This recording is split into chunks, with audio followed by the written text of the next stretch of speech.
Hello and welcome to the Specialty Matcha Podcast. My name is Ryan. This is my co-host Zongjun, Hello. and we're the co-founders behind Sanko Matcha Products. So we launched this podcast to discuss our learning journey in matcha, share startup stories, and interview experts. And today we're going to talk about matcha labeling, part one. What is matcha? So Ryan, can you give us a short summary of this article? Yeah, so I divided it into two portions. The first is a brief discussion on why labeling is important in general. And then part one of this series is what is matcha, and the way it's labeled, and what the different classifications are, what the different rules are around what can and cannot be labeled as matcha. And spoiler alert, there's really actually not that many rules. So to deep dive a little bit on the first part, why is labeling important? In different industries, you see different conventions for the way that products get labeled.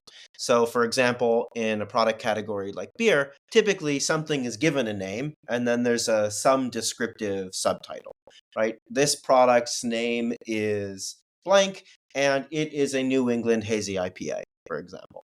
And it's a pretty well understood convention where every product kind of gets this abstract name. In matcha and in tea more generally, it's a big mess.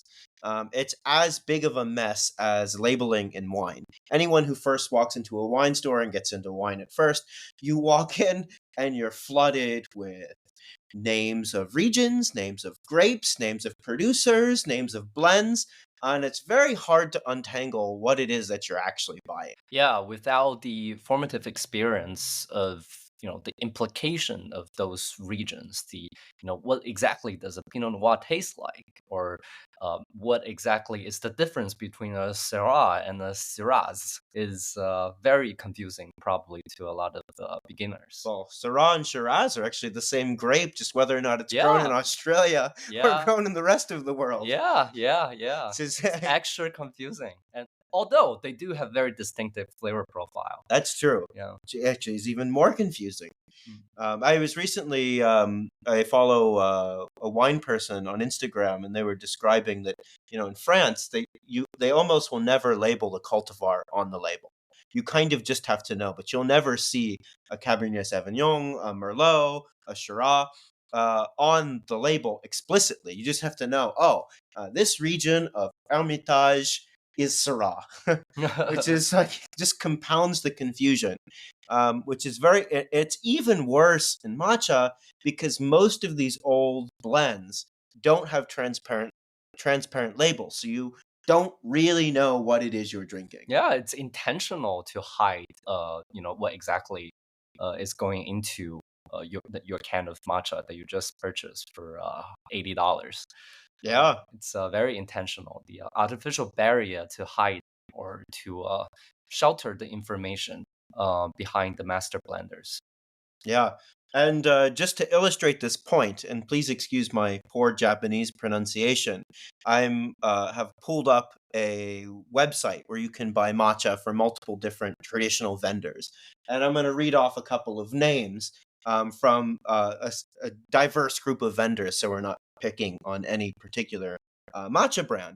But imagine you're a consumer, you enter this website, and you see things like matcha yo-yo no shiro, matcha hei kuen no mukashi, matcha roi kuhu, matcha dai This kyokyu. is getting painful, Ryan. It is painful.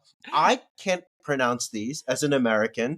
So I've had some Japanese exposure. I still can't pronounce these very well. Well, And I can't even remember them. I do have some Japanese background, so shiro means like white, and mukashi means like nostalgic or nostalgia.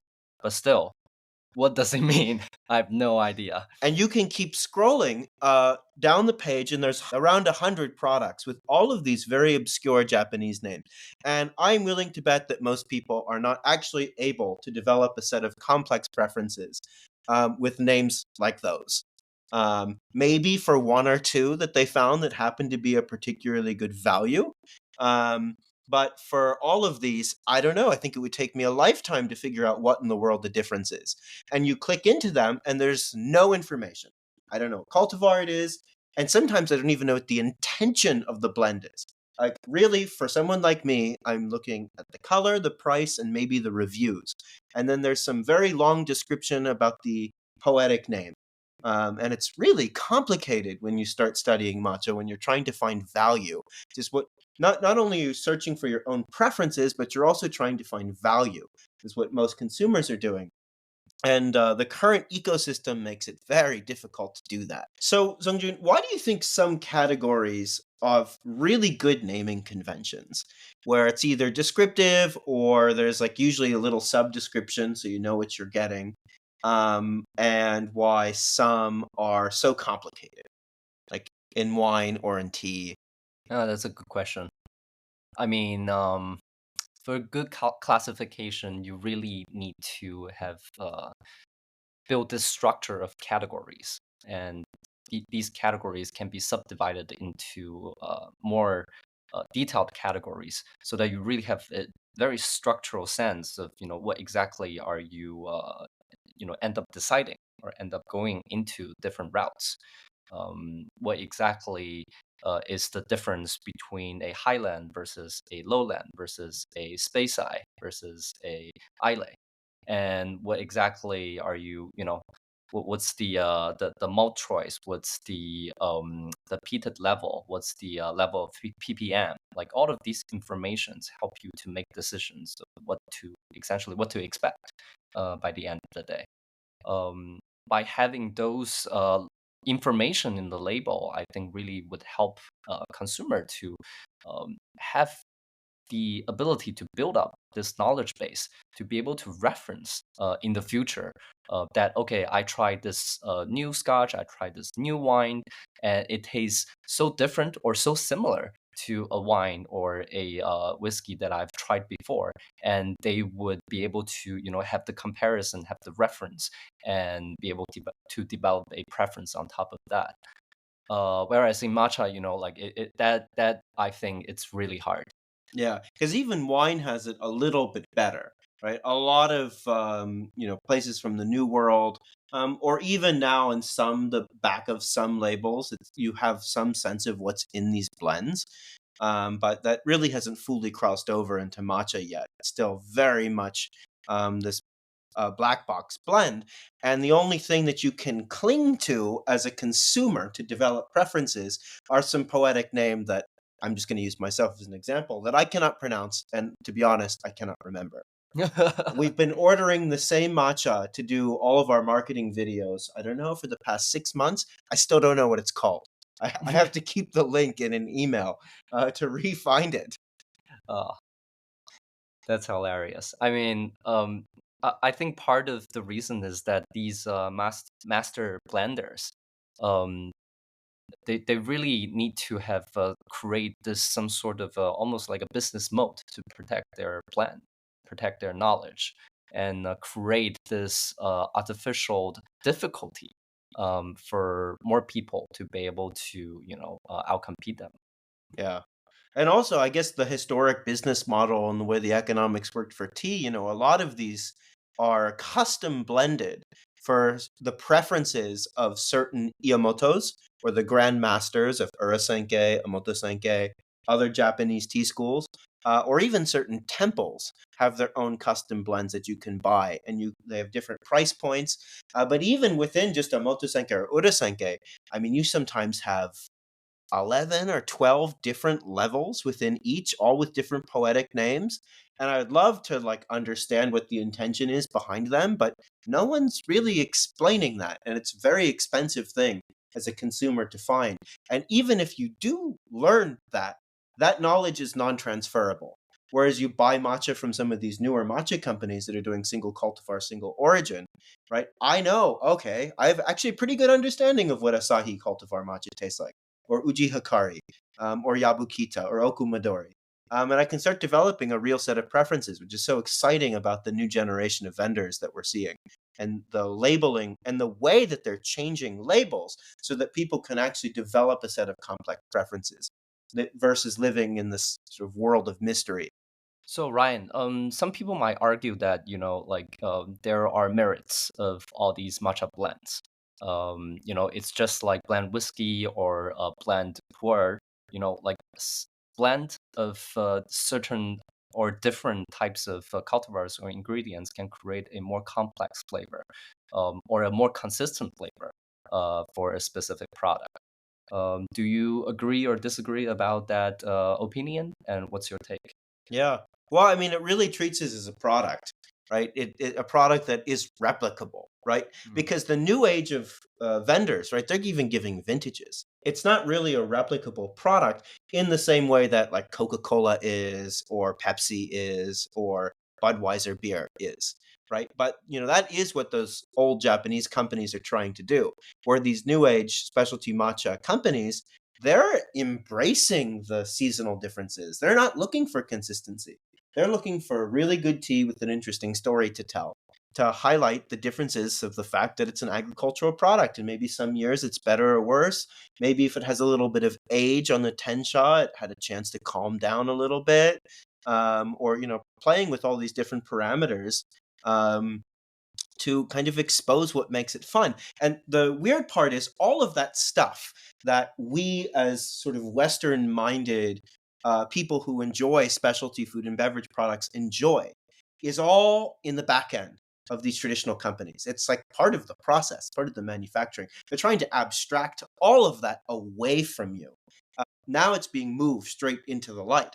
And these new companies and even some producers now have a huge megaphone to start talking and promoting these specialty ideals, on these inherent differences that we get from the fact that tea and matcha is an agricultural product. So Ryan, let's look back to the topic.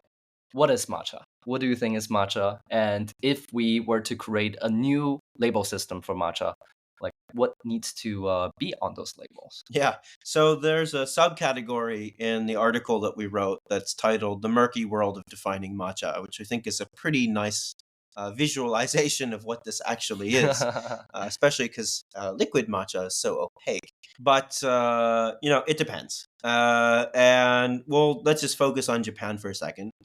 In Japan, for something to be sold as matcha, it needs to be come from tensha. It needs to be milled from tensha. And there's not a whole lot of regulations about what matcha itself needs to be. But one of the biggest ones has to be from tensha. And then there's a little more restriction on what tensha can be. So it needs to be shade grown. It has to be steamed for the heat treatment. And the reason it needs to be steamed is that's sort of what makes green tea green tea. There's an enzyme in tea called polyphenol oxidase, which is how you get the difference between something like a green tea or an oolong or a black tea, which is also called red tea in Japanese Yeah. or Chinese. And you need to denature that enzyme, and there's two ways to do it. There's mostly two ways to do it. There's the traditional Chinese way, which is basically in a large wok, but you could also steam it, which is actually an ancient Chinese method that has since been lost in mainland China. So it needs to be steamed to denature the polyphenol oxidase, which keeps it green, because PPO is the enzyme that turns a leaf from green to brown. And then it cannot be rolled. So typically something that you see in green tea processing, or in almost all tea processing, is you roll the leaves to break open the cell walls, bring out all of those flavors, so that when you steep the loose leaf tea, a lot of the extraction can happen much faster, and not all of these really delicious stuff is locked in these leaves. But in the case of matcha, you're milling it and you're creating such high surface area that you actually want to lock in all of those things until you mill it, which is one reason why tencha is much more stable than matcha, because you haven't exposed all of those flavor compounds yet to air. So that was just a very long answer. That it needs to be steamed, it cannot be rolled, and it should be shade grown. In order to be milled into matcha. But from there, to my knowledge, there aren't any other countries that have strict definitions on what can be sold as matcha, at least not at this point. So everything after this is kind of the way you interpret it. And this is where a large amount of disagreement, as this is real matcha or this is fake matcha, or we should call this powdered green tea, or this is authentic matcha. That's where all of these arguments come in after this point. Yeah, like one of the major point that people really is arguing with each other is where exactly matcha should be from. Doesn't necessarily need to be Japanese, or if anything else produced outside of Japan can be called matcha. Yeah. I mean, the real question is matcha champagne or is matcha wine, right? If it's Mm. champagne, it's regionally protected, right? And I think it's going to require everyone to get on board. In fact, I think it's illegal to sell anything as champagne that is not from Champagne in every country except for Russia. They're the only ones that do not recognize that food labeling standard. And they have their own product, which is actually incredibly sweet, kind of disgusting, that they call champagne, because apparently Stalin loved champagne. And they did some domestic production. But really, the entire world recognizes that standard, right? Or is it wine, which can be grown in any country? That's the question. And that's not only for the Japanese to decide, but for the rest of the world to decide. And it might be too late. The cat's already out of the bag. Like a lot of matcha that is being served in the world was not grown in Japan, or it was only slightly processed in Japan to call it a Japanese product, even though those leaves came from bushes that were planted outside of Japan's borders. So the cat might be already out of the bag. But Yeah, I don't know. Like, you one could argue that matcha is a Japanese word. It's like champagne is a French term. And like calling something that's a Chinese powder green tea Chinese matcha will like sound weird to not only the Japanese people but also the Chinese people too. So one would argue that like powder green tea should really be called mocha, which is the original Chinese name for powder green tea in China. But Um, what's extra confusing is if you show someone in China, we're doing a lot of product development in China, so we gift a lot of matcha because we're a matcha company. And we gift it to someone, oh, this is mocha, Ruben mocha, Japanese mocha. yeah, But I mean, that's what the Chinese would call matcha. So I mean, it's complicated. yeah. Like I mean, like to a very large degree, this has been really coined as a product from Japan. Yeah. It's a cultural element, almost. So it's very hard to decide. By the end of the day, it's probably just a game for about names. But in nature, right? Like there are a lot of tea, a lot of matcha that's produced actually outside of Japan. Yeah. And they have identical infrastructure. I mean, we were talking with a major agricultural investor the other day who does a lot of investments in China. And she was saying, yeah, China has the perfect set of natural resources for it. And all of these processing companies are importing Japanese equipment. There's really not that much of a difference why you couldn't displace the growing to another location if you're honoring what matcha should be, right? I don't think anyone should be selling or labeling something that hasn't been shaded as matcha, or something that's already been rolled. Tencha should be unrolled; those flavors should be locked in. I don't think anyone should be selling that as matcha. Because that's not what consumers expect, right? When people do studies that matcha is healthy or matcha is delicious or matcha has this beautiful green color, right? There's a set of expectations that come with the fact that someone develops a preference for the word matcha in the first place, which the Japanese deserve 100% credit for. So it's actually a more complex history, all in all, because a lot of the Japanese companies were the ones who set up all of these matcha growing places outside of Japan to increase supply. And in some cases, that gets re-exported back to Japan, um, processed, and then called a Japanese product. Rebranded. Or some cases, the skill exists and the technology exists over in mainland China now, that they're producing products that they are selling as matcha. And there's even some more interesting secrets behind that we'll get into the next episode, that we've discovered doing business here. Um, that it's not as clear cut as you'd think, and the Japanese are less. It's unclear if it's in even the best interest in Japan to make it a fully protected bioregional product. Because even you can get more specific with tea labeling, like Uji matcha. I think only 50% of what is in the tea needs to be grown in Uji to be considered Uji matcha. It could come from some other prefecture Oh, and finished. And so long as it's finished, and I think so long as the proportion is at least 50% of tea grown in Uji, you're allowed to sell it as Uji matcha.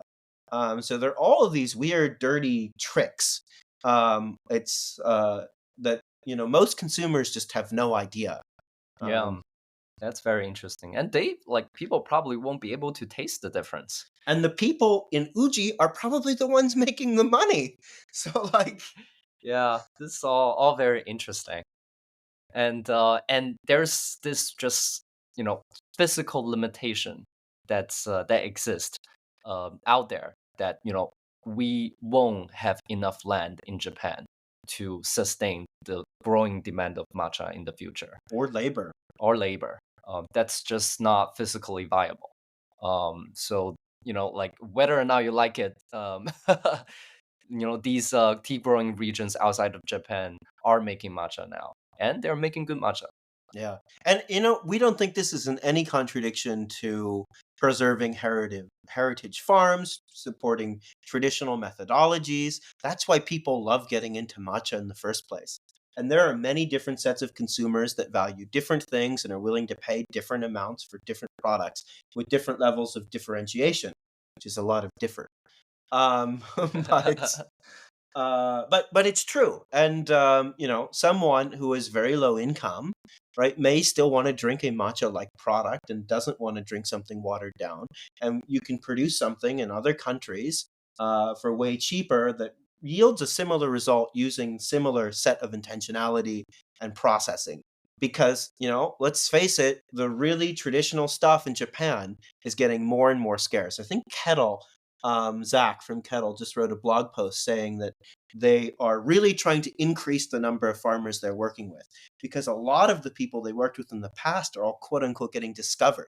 And there's this wave of Western tea merchants moving in, trying to find the best of the best. And it's selling out, it's getting very expensive. And I'd say the dream is starting to happen for a lot of those growers. They've found consumers who love their products and are willing to pay up for what it's worth, for what it costs to make, fertilizer from scratch that's not made from chemicals, or what it takes to rice straw shade and create these special canopies. Takes a lot of skill, a lot of labor. I heard that one farmer has his own rice paddies just to create his own rice straw, and sort of vertically integrating the materials and process. So, I mean, that's really cool. And we don't think it's in any contradiction, so long as everything's labeled the right way. Yeah, that's why labeling is important in the first place. Yeah. Um, How So do you know what you're getting? I bet some of the names I read off earlier, there's a non-zero probability that some of them contain tencha that was grown in mainland China, that's being used in some of these blends. yeah, yeah.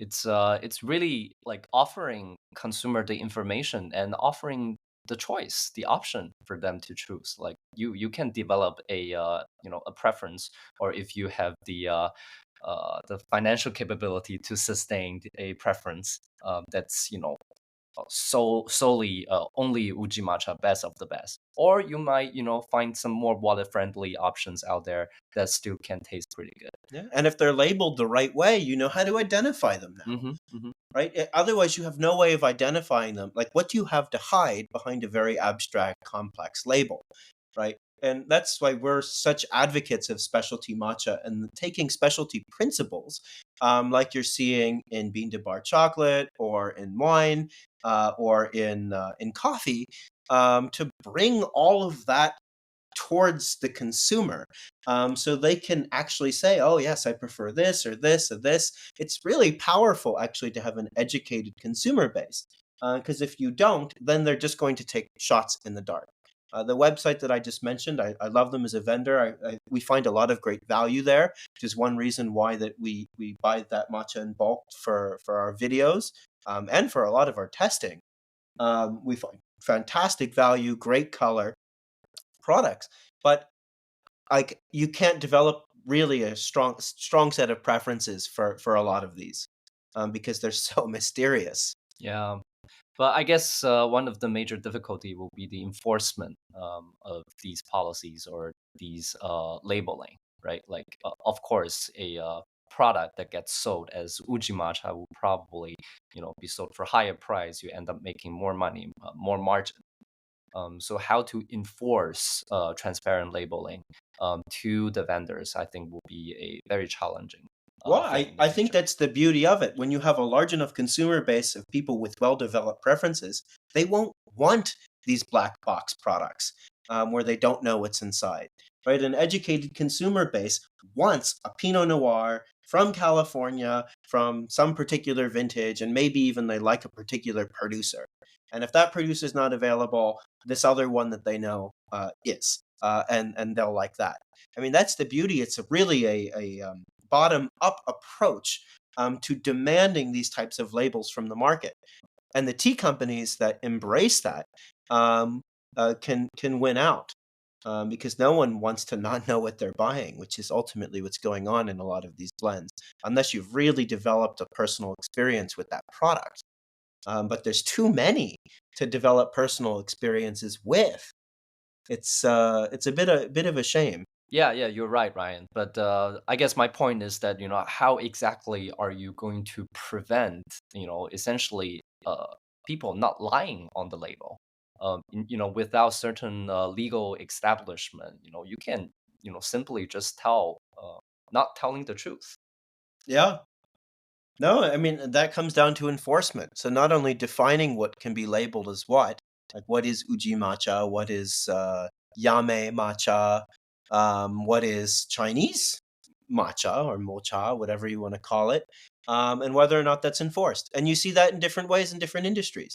I mean, you see a really interesting set of like these wine scandals where people will Yeah, blend and relabel and stick on a new label, making tens of millions of dollars. I mean, yeah, like a lot of, actually, to a certain degree, it's totally legal.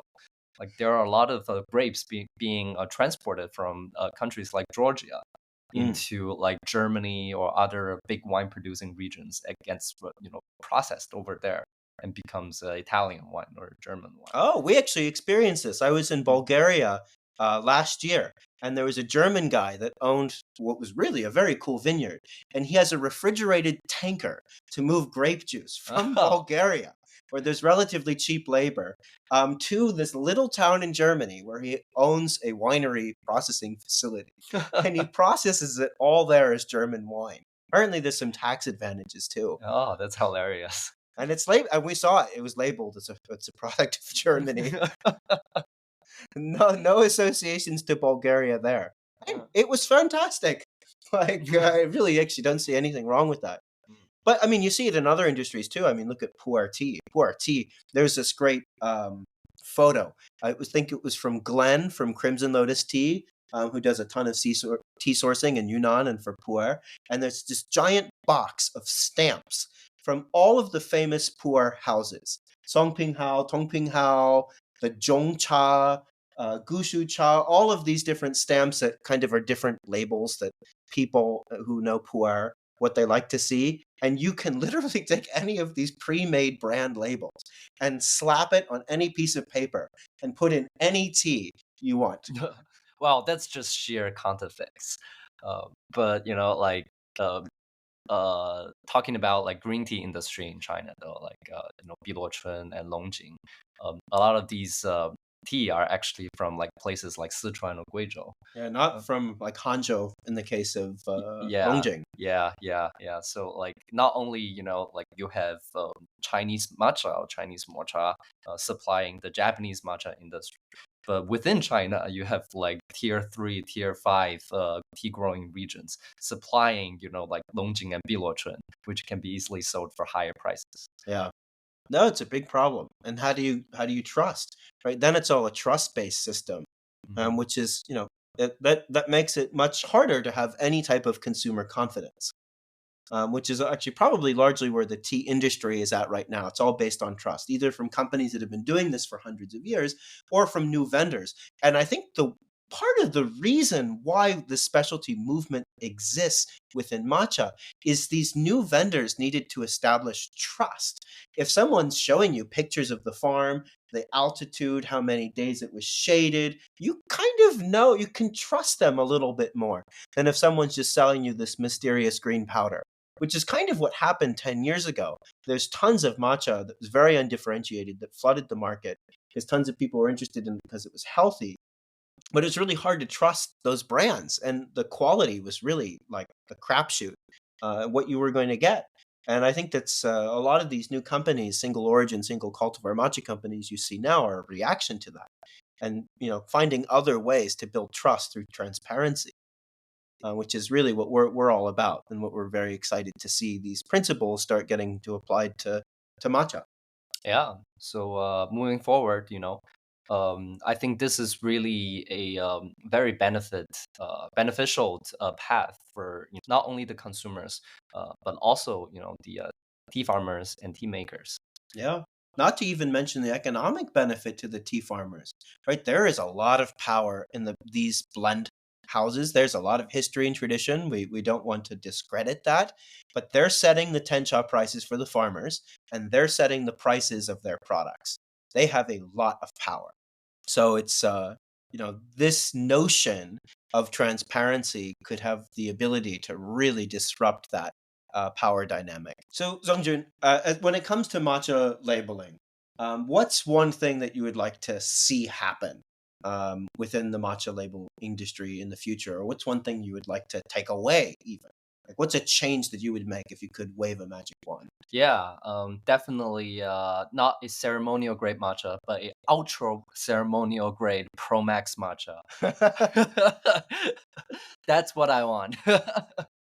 Yeah. Well, these classification systems really need to be overhauled. It's something we've talked about before on a previous podcast, but it just keeps getting worse as new companies make up new classification systems. That just doesn't make sense. Like it's really a game of who is the more ceremonial or more hyper ultra premium grade. Yeah. Like it They doesn't just mean anything. they slap on new words to try to separate themselves from average ceremonial grade matcha. And I think it just makes it even more confusing for people, especially if those products aren't even any good, which they might not be.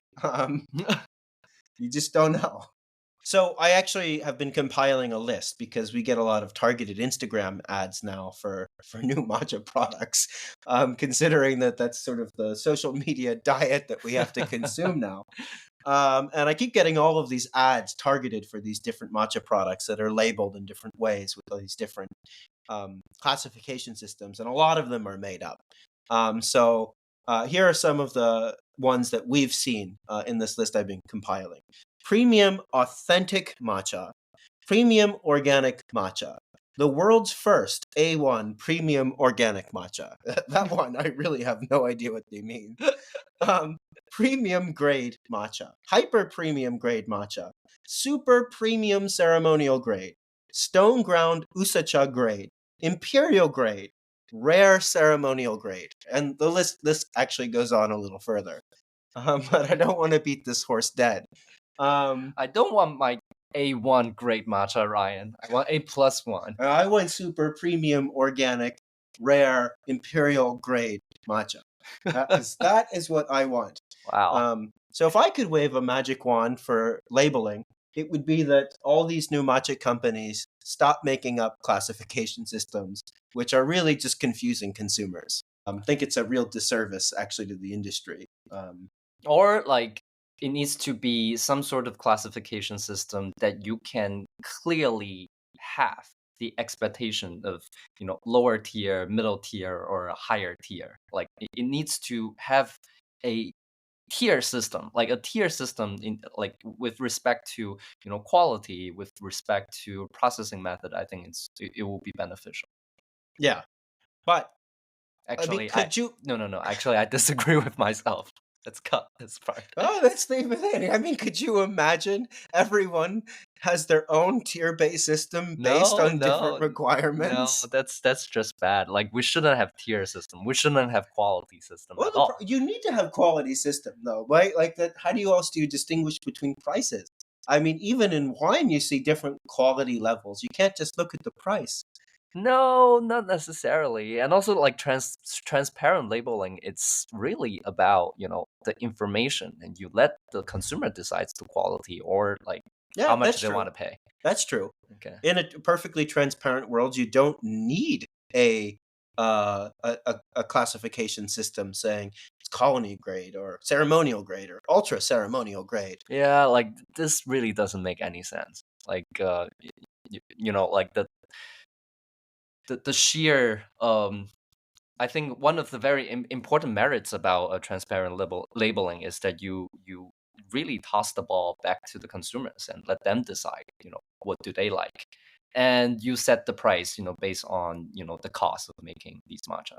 Yeah, you're not making their preferences for them. Yeah, I feel like a lot of the labels are trying to make the preference for you, yeah, for people. right? This is special. This Mhm, is Koicha grade, and mhm, it costs $3 a gram.